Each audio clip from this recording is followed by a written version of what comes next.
কি ভাবছো? আমাকে কখনো মনে পড়বে না? মনে পড়বে পড়বে, মনে পড়বে।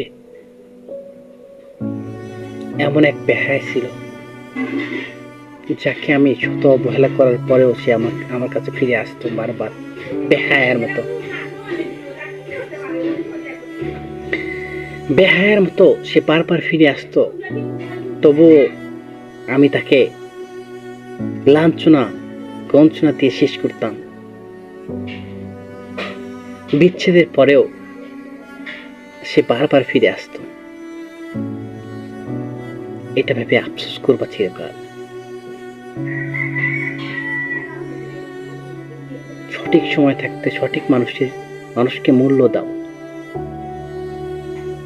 তুমি পাবে তার প্রতিদান।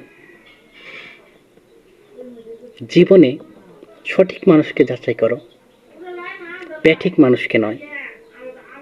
চাকচিক্য থেকে ভুলে যেও না, মনুষ্যত্ব খুঁজে দেখো ভাই।